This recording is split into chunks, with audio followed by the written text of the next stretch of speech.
Yesus yang selalu membuatku terpesona. Segala pujian bagimu ya Tuhan, hanya Kau yang layak ku agungkan.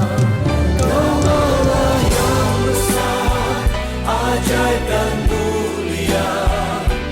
Kau Yesus yang selalu membuatku terpesona. Segala pujian bagimu ya Tuhan, hanya Kau yang layak ku agungkan. Kau Allah yang besar, ajaib dan mulia. Kau Yesus yang... Shalom, puji Tuhan. Ya, tentunya kabar kita semua baik-baik saja dalam pemeliharaan dan perlindungan Tuhan selalu. Karena kita semua percaya dan yakin kalau kita diberikan kesempatan untuk kita bisa bertemu walaupun hanya melalui media online ini, tapi kita tahu dan yakin bahwa itu adalah pekerjaan Roh Kudus.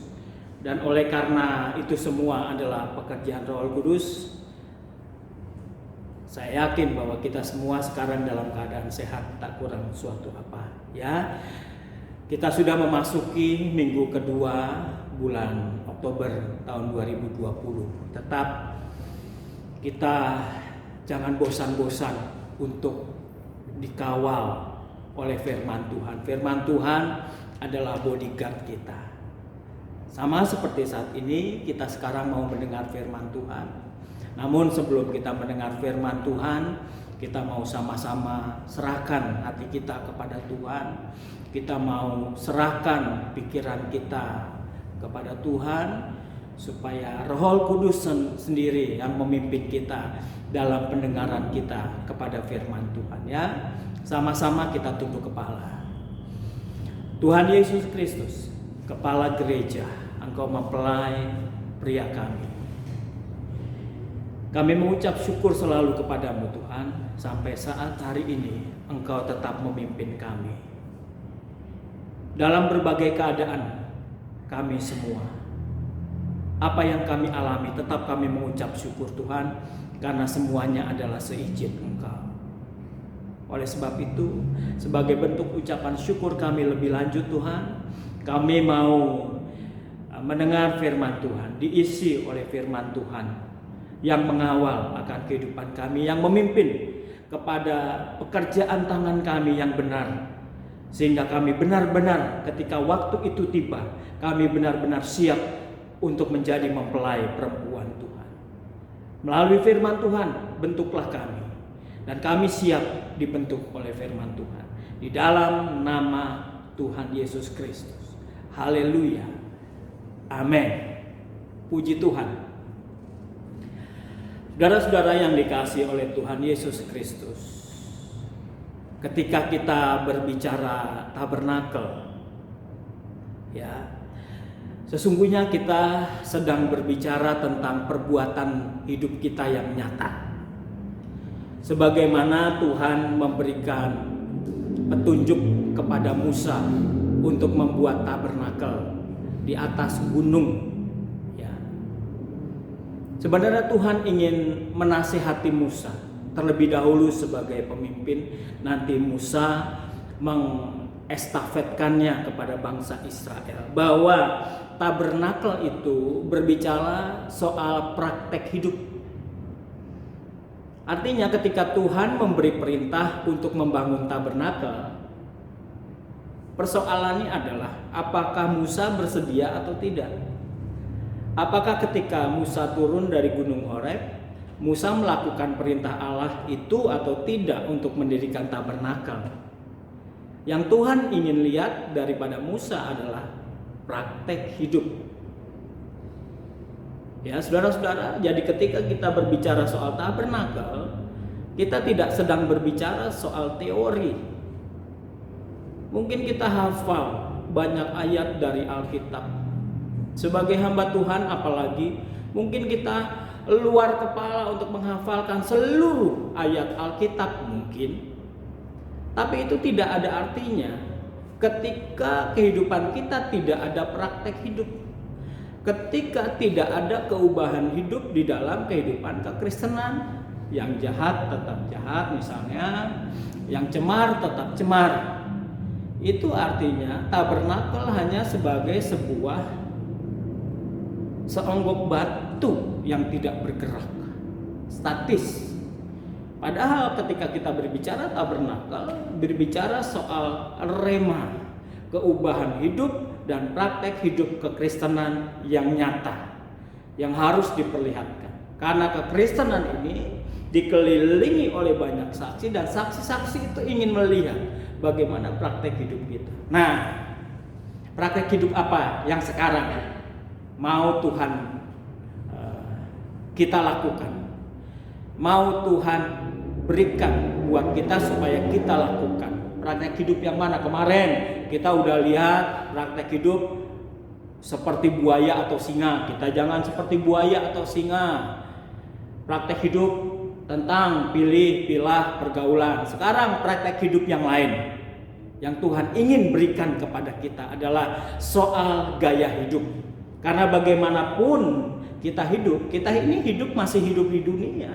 Dan gaya hidup kita Tuhan mau jangan sama dengan gaya hidup di dunia. Walaupun kita hidup di dunia, gaya hidup kita haruslah gaya hidup sorgawi. Melalui ayat firman Tuhan ini, gaya hidup apa yang Tuhan inginkan kepada kita? Mari kita baca dari Pengkhotbah 12 ayat yang ke-14 ya. Pengkhotbah 12 ayat yang ke-14. Saya bacakan demikian. Karena Allah akan membawa setiap perbuatan ke pengadilan yang berlaku atas segala sesuatu yang tersembunyi. Entah itu baik, entah itu jahat. Perbuatan yang tersembunyi sekalipun Tuhan akan bawa ke pengadilan, entah itu baik, entah itu jahat. Oleh sebab itu, renungkan firman Tuhan kali ini saya beri judul Gaya Hidup Transparan. Ini yang seharusnya kita tampilkan dalam kehidupan di dunia sekarang ini yang semakin modern, tetapi kok semakin, saya katakan semakin pecundang, tidak berani berterus terang, kalau salah tidak berani mengaku salah, ketika kita berbuat dosa juga kita diem-dieman. Gaya hidup yang sedemikian adalah gaya hidup yang tersembunyi, yang Tuhan itu tidak mau kita lakukan. Nasihat Tuhan melalui Salomo adalah bagaimana kita menghidupi hidup ini, ya, puji Tuhan. Gaya hidup yang transparan. Berbicara tentang perbuatan yang tersembunyi, saudara-saudara yang dikasihi Tuhan, ya. Ini adalah sebuah fenomena yang umum pada akhir zaman ini.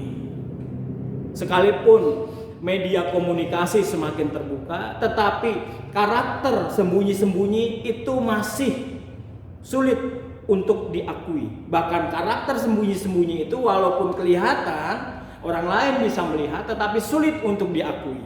Ya, ini adalah fenomena sembunyi-sembunyi. Ya, saya mau katakan bahwa sembunyi-sembunyi itu adalah sebuah kecenderungan. Ya, sembunyi-sembunyi itu sebuah kecenderungan. Ini diawali oleh leluhur kita, Bapak Adam. Ketika dia dan Hawa berbuat dosa, setelah makan buah yang dilarang Tuhan untuk dimakan, apa yang Adam lakukan? Tuhan tahu? Tuhan tahu. Tuhan tanya, "Hei Adam, di mana engkau?"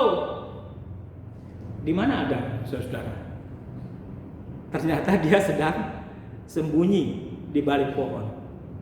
Emang kenapa sih kalau habis makan nggak sembunyi? Gentle aja, iya Tuhan, saya di sini. Barusan saya habis makan ini loh, buah yang kau larang. Kan bisa seperti itu ya. Tetapi Adam tidak lakukan ini.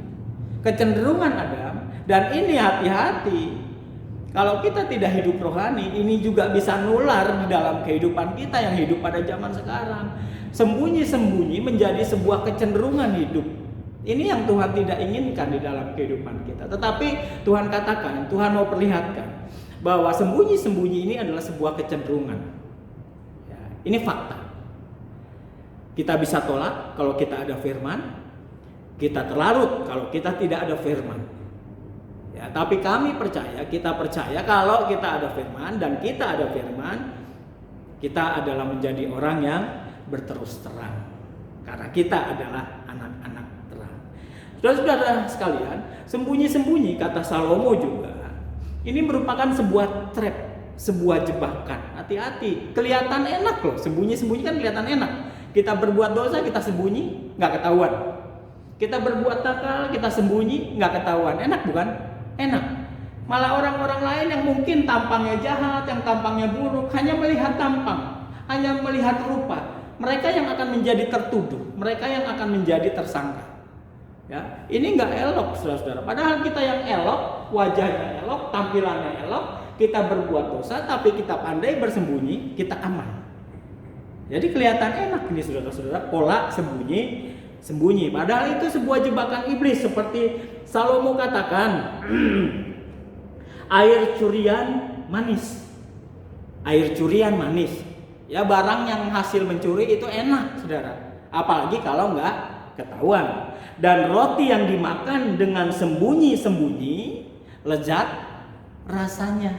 Yang namanya sembunyi-sembunyi itu enak, manis, lezat rasanya, juga merupakan sebuah jebakan iblis. Hati-hati, yang enak-enak ini kalau kita makan, kita lalui, kita masuk dalam jebakan iblis. Oleh sebab itu Tuhan, saudara-saudara yang dikasihi oleh Tuhan Yesus Kristus, mari kita menjadi orang Kristen yang gentle, orang Kristen yang terus terang, terbuka. Kita mau membeli sesuatu, kita katakan uang saya cuma sekian, kita katakan sekian. Kita katakan kalau kita tidak mampu, kita katakan kita tidak mampu. Jangan kita katakan kita tidak mampu di depan orang hanya karena kita ingin menikmati sesuatu yang kita mimpi-mimpikan, kita katakan kita mampu, padahal kita tidak mampu. Itu nanti jadinya, saudara-saudara, kehidupan Kristen seperti itu adalah kekristenan yang pembohong, pendusta. Dan itu kita masuk di dalam jebakan iblis karena enak, kita mendapatkan segala sesuatu berasal dari ketersembunyian keadaan kita yang sebenarnya, ya. Dan pada akhirnya seperti Rasul Paulus kita katakan, kita menjadi pribadi yang sulit untuk memilah-milah mana yang baik dan mana yang jahat. Ketika kita sudah masuk kepada nikmatnya jebakan si iblis, susah. Sembunyi-sembunyi enak itu kita makan. Terus terang kita kelihatan jelek, kita katakan kita kelihatan tidak mampu, itu tidak enak. Kita tidak lakukan yang terus terang itu. Ya, akhirnya kita berbuat sembunyi-sembunyi. Kalau bahasa kerennya selintutan gitu loh. Ya, kita curi-curi start, kita nyolong-nyolong situasi dan lain sebagainya. Ya, ini perbuatan tersembunyi, saudara. Dan ini menjadi fenomena yang umum akhir zaman ini.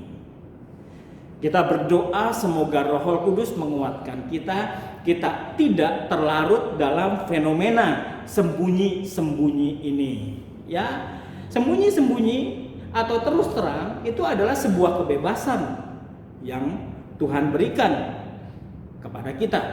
Ya, Tuhan memberikan kebebasan. Seperti Tuhan memberikan kebebasan kepada Adam. Tuhan memberikan patron. Pohon yang di tengah-tengah taman ini jangan kamu makan buahnya. Saudara-saudara, soal Adam memakan atau tidak, itu kebebasan Adam. Yang penting Tuhan udah kasih patron. Allah juga sudah memberikan patron kepada kita. Kalau kita mau berbuat segala sesuatu, berbuatlah terus terang. Nah, soal kita nanti berbuat terus terang atau sembunyi-sembunyi, itu pilihan kebebasan kita. Tuhan memberikan free will. Ya.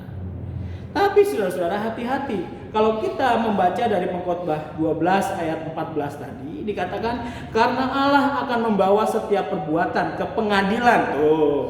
Allah akan membawa setiap perbuatan ke pengadilan yang berlaku atas segala sesuatu yang tersembunyi, entah itu baik, entah itu jahat. Jadi saudara-saudara, ada konsekuensi dari sebuah kebebasan. Boleh saudara memilih bebas, mau yang sembunyi-sembunyi, mau yang terus terang, ada konsekuensinya. Konsekuensinya apa? Karena Allah akan membawa setiap perbuatan ke pengadilan. Konsekuensinya adalah ada penghakiman. Di pengadilan dihakimi, dia berbuat baik atau dia berbuat tidak baik, dia bersalah atau dia tidak bersalah. Ya. Kenapa ada konsekuensinya? Di ayat ini sudah dengan jelas Tuhan katakan buat kita. Karena Tuhan melihat semuanya. Amin. Ya, kita harus berhati-hati saudara. Di hadapan sesama manusia ketika kita berbohong, kita menganggap papa mama tidak melihat. Jemaat tidak melihat. Pendeta tidak melihat. Saudara-saudara saya tidak melihat. Enggak saudara. Tuhan melihat.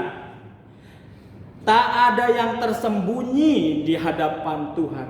Di hadapan Tuhan semuanya adalah telanjang. Kita baca Ibrani 4 ayat 13. Dikatakan demikian.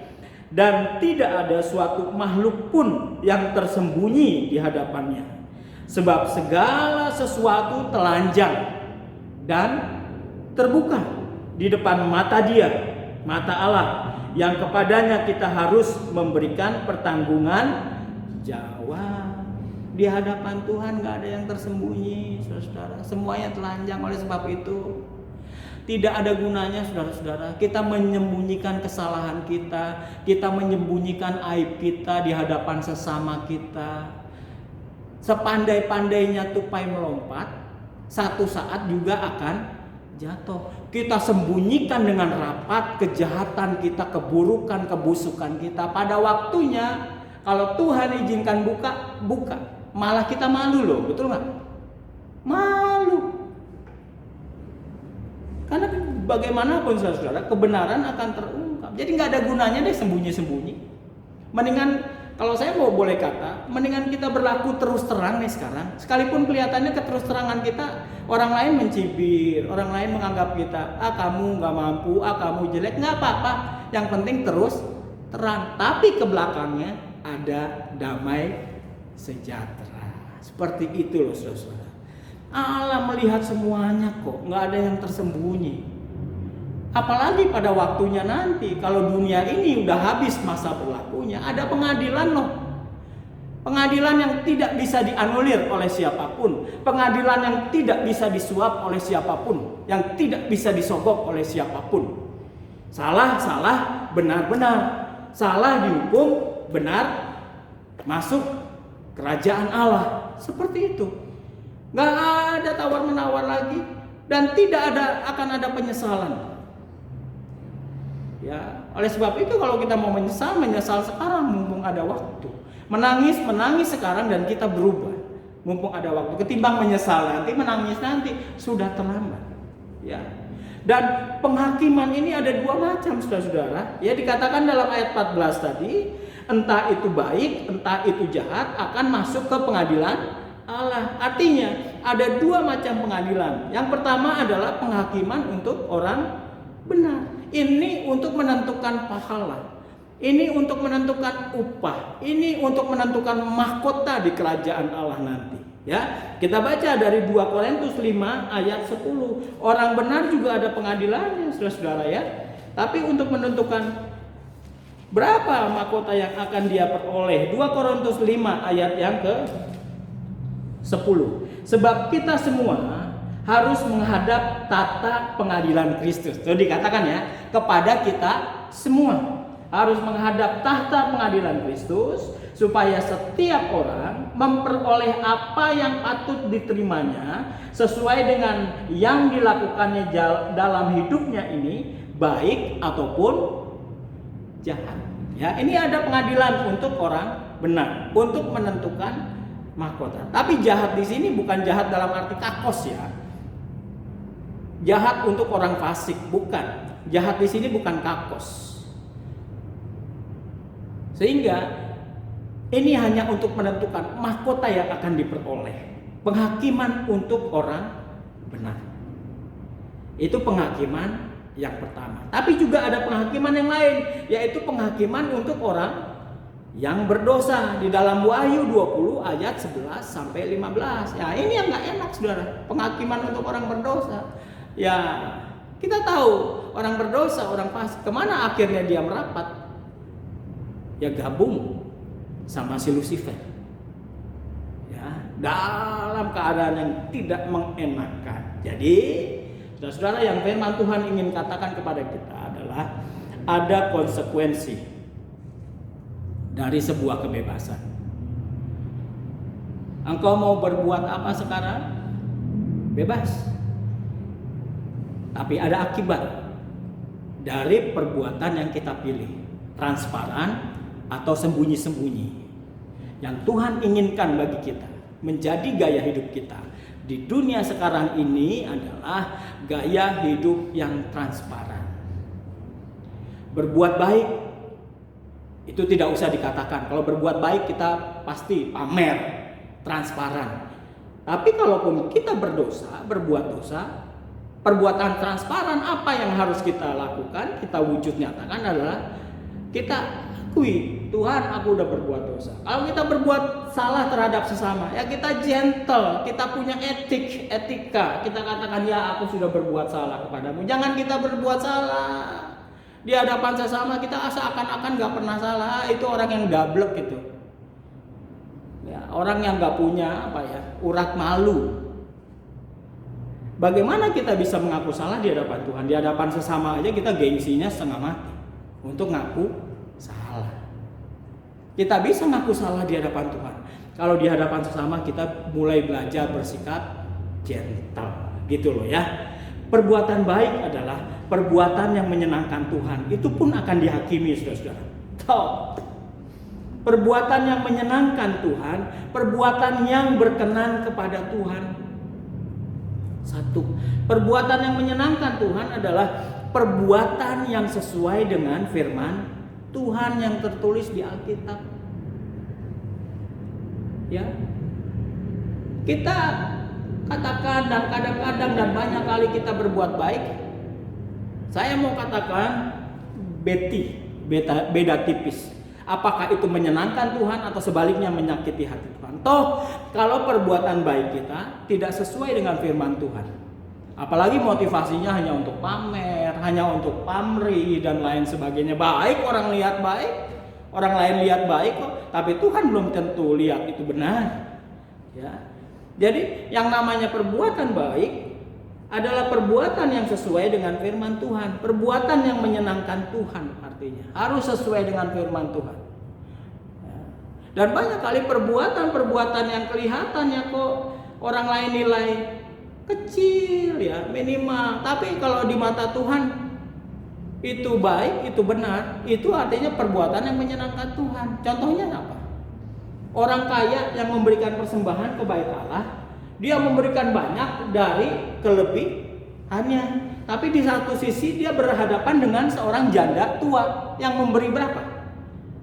Saudara, nggak banyak, cuma 2 peser. Yang Tuhan akui yang mana? Yang berkenan di hadapan Allah?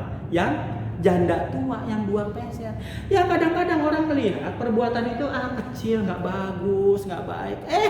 Di hadapan Tuhan kalau motivasinya tulus, kalau motivasinya benar, kalau sumbernya tulus, kalau sumbernya benar, itu yang Tuhan angkat. Tuhan yang kasih jempol. Ya. Itu perbuatan yang sesuai dengan firman Tuhan. Oleh sebab itu, buatlah Tuhan tersenyum dengan perbuatan kita. Ya, perbuatan yang jahat sekarang, yang nanti juga akan masuk ke pengadilan. Perbuatan yang jahat itu seperti apa? Pasti dikatakan ra'ah. Perbuatan yang tidak menyenangkan Tuhan. Ra'ah artinya perbuatan yang tidak menyenangkan Tuhan tapi menular. Hati-hati loh, ini akan dihakimi. Perbuatan yang menyakiti hati Tuhan. Coba kita baca yuk.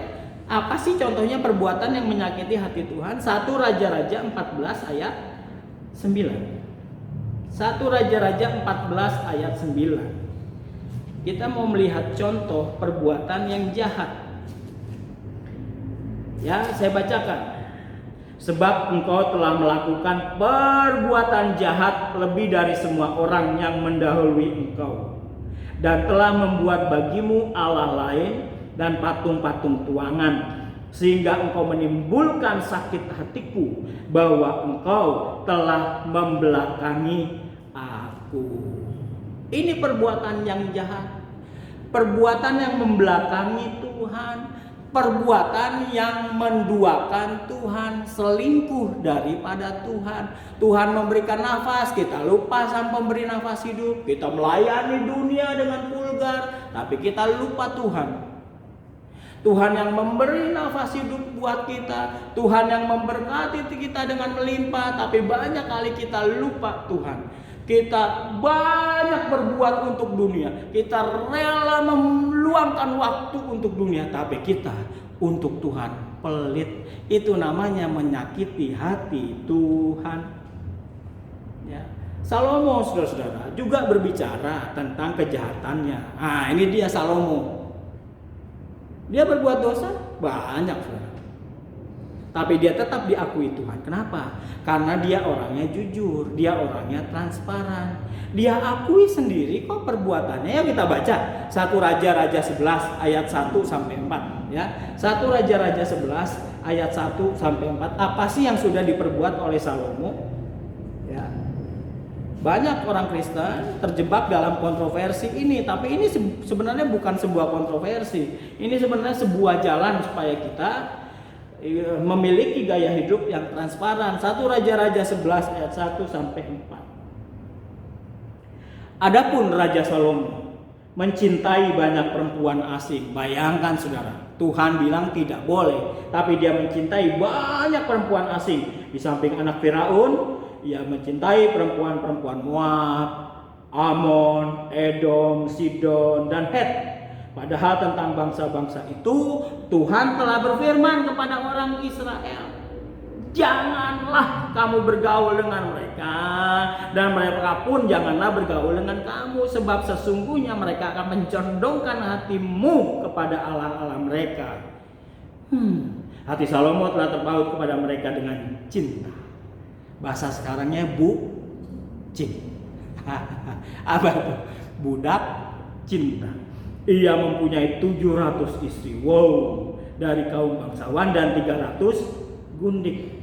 Istri-istrinya itu menarik hatinya daripada Tuhan. Tuh, saudara. Sebab pada waktu Salomo sudah tua, istri-istrinya itu mencondongkan hatinya kepada Allah-Allah lain, sehingga ia tidak dengan sepenuh hati berpaut kepada Tuhan Allahnya seperti Daud. Ini perbuatan dosa Salomo. Tapi Salomo transparan di hadapan Tuhan. Dia akui melalui pengkhotbah 12 ayat 14 tadi. Dia sadar bahwa perbuatannya itu akan dibawa Tuhan ke pengadilan. Karena kesadaran dia minta ampun sama Tuhan. Itu loh, saudara. Ini perbedaannya. Kita udah berbuat dosa, kita nggak minta ampun sama Tuhan. Bedanya di situ, saudara. Kenapa Salomo sampai bisa menulis banyak kitab dalam Alkitab? Karena Tuhan melihat dia jujur, saudara. Kita juga harus berlaku jujur di hadapan Tuhan. Perbuatan jahat ketika tidak diakui, kita sembunyikan terus, itu menular, dan itu menyakiti hati Tuhan. Nah, belajar dari Salomo, nasihat Salomo ini, bagaimana seharusnya tampilan kita sekarang yang hidup pada zaman sekarang ini, saudara-saudara. Ini dituntut Tuhan. Kita berhasil menjadi mempelai perempuan Tuhan atau tidak? Kita berhasil masuk Yerusalem baru atau tidak? Tergantung gaya hidup kita sekarang. Transparan atau tidak?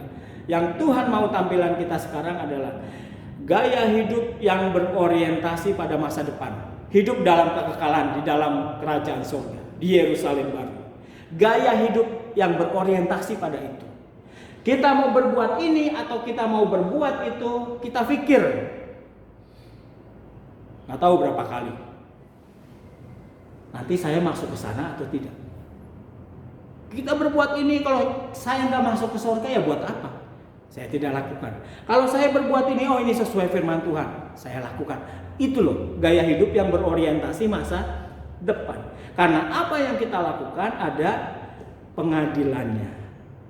Gaya hidup kita yang Tuhan inginkan sekarang adalah gaya hidup yang ketat, yang mencenderungkan diri ke yang benar dan membuang yang tidak benar. Karena Tuhan kita tetap kudus. Jangan sampai kita menyesal nanti. Kita menari-nari sekarang dengan gaya hidup kita. Kita beria-ria sekarang dengan gaya hidup kita. Tapi nanti kita menangis seperti orang kaya yang berjubah ungu. Dia merengek-rengek di hadapan Bapak Abraham. No way.